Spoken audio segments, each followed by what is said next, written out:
नमस्कार, आप सुन रहे थे इस बुक का 8वां प्रकरण, भारत के महान वैज्ञानिक सर जगदीश चंद्र बोस।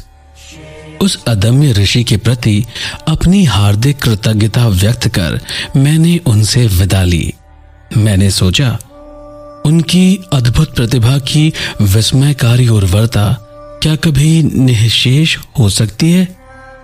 बढ़ते वर्षों के साथ उनकी प्रतिभा में कोई कमी नहीं आई। रेजोनेंट कोरियोग्राफी नामक एक जटिल यंत्र का आविष्कार करने के बाद बोस महाशय असंख्य भारतीय पेड़ पौधों के विस्तृत अनुसंधान में लग गए। किसी को कल्पना भी नहीं थी ऐसी उपयुक्त औषधियों की एक विराट भेषज तालिका तैयार हो गई। कार्डियोग्राफ ऐसी सूचक सटीकता के साथ तैयार किया गया है कि उससे 1 सेकंड का शतांश तक रेखा चित्र में अंकित हो जाता है। पेड़ पौधे, प्राणी एवं मानव शरीर की रचना के सूक्ष्माति सूक्ष्म स्पंदन भी यह कार्डियोग्राफ अंकित कर लेता है। उस महान वनस्पति शास्त्रज्ञ ने भविष्यवाणी की कि वैद्यकीय अनुसंधान के लिए प्राणियों के अंग छेदन की आवश्यकता नहीं रहेगी।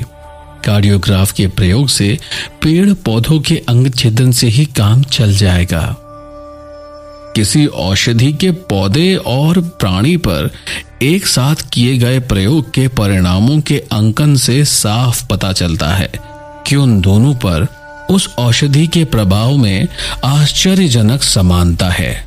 उन्होंने स्पष्ट किया, मनुष्य में जो कुछ भी है उस सब का पूर्वाभास पेड़ पौधों में विद्यमान है। वनस्पति जगत पर प्रयोग प्राणियों और मानवों की यातना को कम करने में योगदान देंगे। कई वर्षों बाद बोस महाशय के पथ प्रदर्शक वनस्पति आविष्कारों की अन्य वैज्ञानिकों द्वारा पुष्टि की गई। कोलंबिया यूनिवर्सिटी में 1938 में किए गए शोध कार्य की वार्ता द न्यूयॉर्क टाइम्स में निम्नलिखित रूप में प्रकाशित हुई थी। गत कतिपय वर्षों में यह निर्धारित हो चुका है कि जब मस्तिष्क और शरीर के अन्य हिस्सों के बीच तंत्रिकाएं यानी नर्व्स संदेश वहन करती है, तब छोटी छोटी विद्युत तरंगें निर्माण होती है। इन विद्युत तरंगों को सूक्ष्मग्राही विद्युत धारामापी यंत्रों गैल्वेनोमीटर से मापा गया और आधुनिक परिवर्धनकारी यंत्रों से इनका लक्ष गुणा परिवर्धन किया गया। मानव या जीवित प्राणियों के तंत्रिका तंतुओं यानी नर्व फाइबर्स में प्रवाहित होने वाली इन तरंगों का अध्ययन करने का कोई संतोषजनक तरीका इनकी अत्यंत तीव्र गति के कारण अब तक ढूंढा नहीं जा सका था।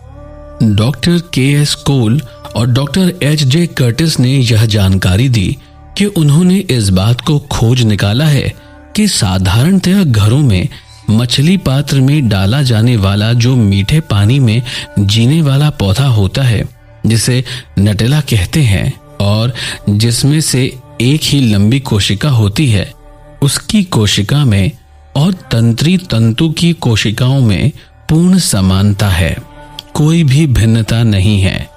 इसके अतिरिक्त उन्होंने यह भी पाया कि निटेला पौधे के तंतुओं को उत्तेजित किए जाने पर वे विद्युत तरंगें निर्माण करते हैं, जो केवल गति को छोड़कर अन्य सब दृश्यों से प्राणी और मानव के तंत्री तंतुओं में निर्माण होने वाली विद्युत तरंगों के समान ही होती है।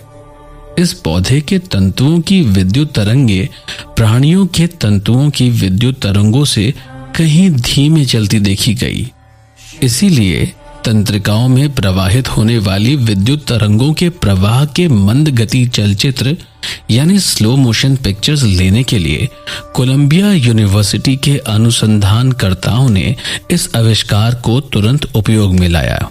इस प्रकार निटेला पौधा मन और स्थूल जगत के सीमा क्षेत्र के गुप्त रहस्यों की गूढ़ लिपि का अर्थ जानने में एक प्रकार से रोसेटा पत्थर की भूमिका अदा कर सकता है। कविवर रविंद्रनाथ टैगोर भारत के इस आदर्शवादी वैज्ञानिक के अंतरंग मित्र थे। उन्हें संबोधित कर कविवर ने निम्नलिखित पंक्तियां लिखी थी।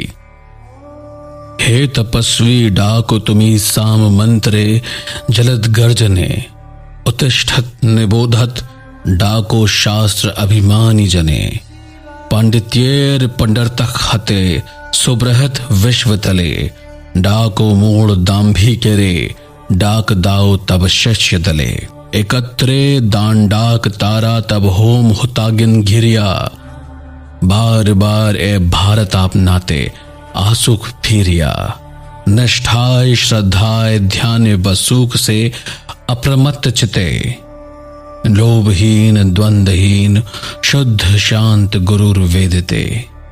अर्थात हे तपस्वी, साम मंत्रों की जलद गंभीर गर्जना से पुकारो, उठो जागो, शास्त्राभिमानी जनों और कुतर्कों से आहत बुद्धि पंडितों को पुकारो और उन्हें बेकार तर्कों का त्याग करने को कहो। उन मूढ़ दंभियों को इस सुविस्तृत संसार में आने की प्रेरणा दो। अपने शिष्यों का भी आह्वान करो कि वे कर्तव्य रूपी यज्ञ वेद की चारों ओर एकत्रित हो, जिससे हमारा भारत, हमारा प्राचीन देश अपने सच्चे स्वरूप को पुनः प्राप्त कर सके और कर्तव्य निष्ठा, श्रद्धा और ध्यान में अप्रमत्त चित्त होकर लोभहीन, द्वंद्वहीन, शुद्ध और शांत बनकर विश्व गुरु के आसन पर एक बार फिर अधिष्ठित हो। इसी के साथ समाप्त होता है हमारा 8वां प्रकरण।